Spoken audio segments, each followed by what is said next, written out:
Hello everyone, my name is Amaya Beauvoir. I'm the executive producer, writer, and actress in the film opening Mafia, and today I will be answering the most searched questions about the movie.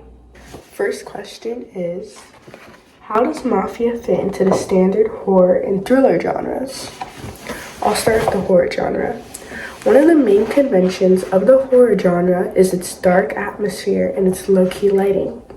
And throughout the entire film opening, we maintain low-key lighting and a dark atmosphere as it's nighttime when the girls are having a sleepover. Another convention of the horror genre is its intenseful music that gets the audience filled with suspense and tension, wondering what's going to happen next. We maintain this right from the beginning, as when you hear the candles being lit, you can hear suspenseful music getting increasingly louder and louder, and makes the audience know something's gonna happen, but they just don't know when. Another convention of the horror genre is its isolated location, which makes it easy for the victims to be killed. While we don't have an isolated location entirely, as the sleepover house is just a regular house in a neighborhood, when the main character, Maddie, gets killed, all of her friends are asleep, which means she is alone in a dark, secluded, and isolated place. As for the thriller genre, the horror genre and this genre overlap a lot, but there are some differences. While the horror genre seeks to get shock and fear out of the audience, thrillers tend to have suspense and excitement-induced scenes. This is why our film opening is considered a horror and a thriller. We gain suspense and fear during our film opening through the music, the lighting, and the overall plot of the movie. Another way we fit into the thriller genre is by the cliffhangers and the plot twist. At the ending scene, right before the title sequence, one of the main characters, Madison, gets killed, and the audiences are left with a major cliffhanger. The cards are deciding the girl's fate. And the plot twist right after that the killer of Madison is one of the girls inside who is playing the game. These scenes all create a main feeling of suspense and excitement that gets the audience wondering who killed her, what's going to happen next. These all contain the main conventions of the thriller genre. With all the conventions the film and the two genres share, it might seem easy to tell why our film opening fits into those two genres. But there are a few differences. For one, most murderers in horrors and thrillers bring a weapon for their killings. However, in our movie, the murderer's weapon is themselves, as in they use their own body parts like their hands to drown Maddie in her murder. Also, some horror and thriller movies use supernatural reasons to describe why their victims die. However, in our movie, there is no supernatural. It's a killer killing due to their own mental disorders. The second question is, how does Mafia represent social groups or issues? One of the main issues our film opening represents is murder and death. Most people tackle the fear of death every day. The fear of loved ones dying, the fear of themselves dying, because death is scary. You don't have a clock telling you when you're gonna die or when your loved ones are gonna die. It's very sudden and unprepared. And we use that in our film when Maddie dies. She goes into the pool unprepared and unknowing of her death. This represents the idea of dying and how unexpected it is. We also represent various races through our actors, such as the Black, Asian, and Hispanic communities. However, we do have stereotypes in our film. Our accessories for the characters, such as Zara and Lily, are very typecasted based off their personality. For example, the artistic character, Zara, has clips in her hair and always has a sketchbook with her, like during the Mafia game. Lily, the smart friend, always had a book with her during the sleepover. These are obvious stereotypes. Not all artistic people wear clips in their hair to show their creativity, and not all smart people always have a book with them. The third question is, how does Mafia get the audience's attention? The first thing I have to point out is the cliffhanger. It's an attention grabber for sure.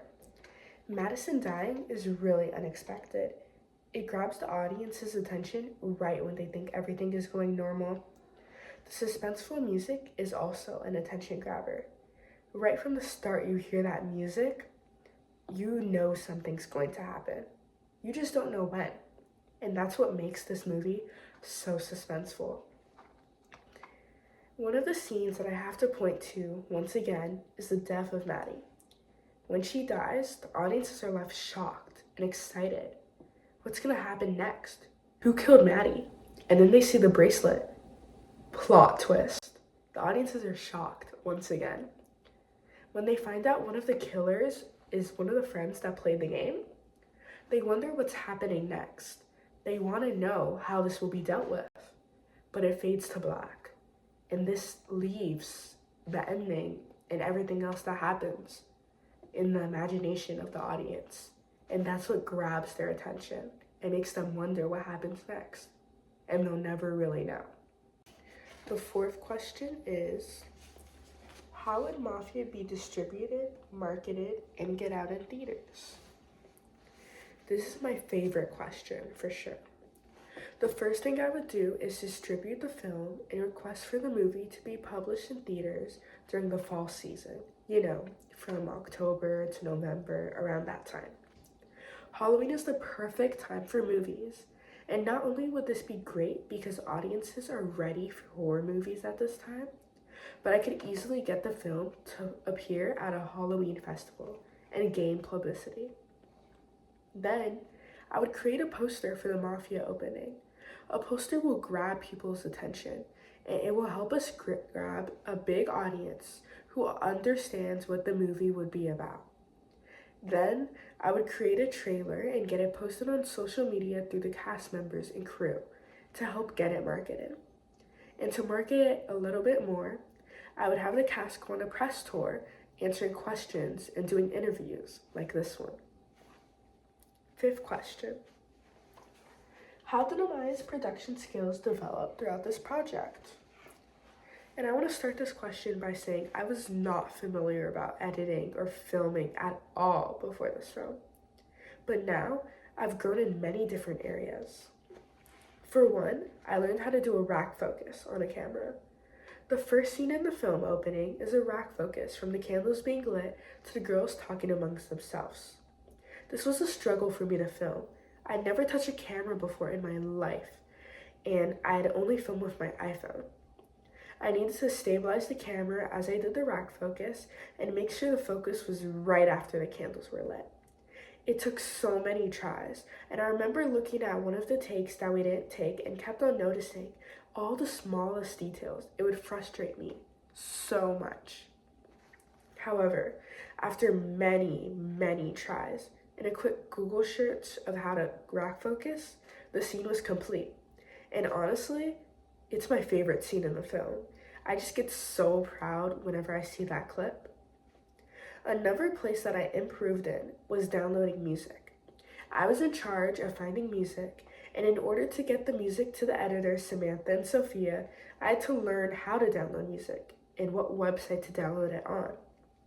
Before this film, I'd only used VideoStar to edit before, and for that editing app, you can add audio easily without downloading, as long as you had a screen recording of it. It even had audios for you. But for this film, we needed the music to be downloaded and imported. So I found a website that converts links to an MP4, making the audio importable for the editors. Another aspect that I learned was how to work the lighting. Even before filming, I knew that we had to use dark lighting. It's a horror film, of course. But filming in the dark was an obvious issue, and we needed to have light so that we can see the characters. This is one of the biggest obstacles in the filming process. We had to alternate between lights, and we spent a lot of time working out which lighting looked the best. I've definitely grown in my lighting knowledge, and for future film projects, I will have a clearer understanding of how to work the lighting and what specific equipment to use.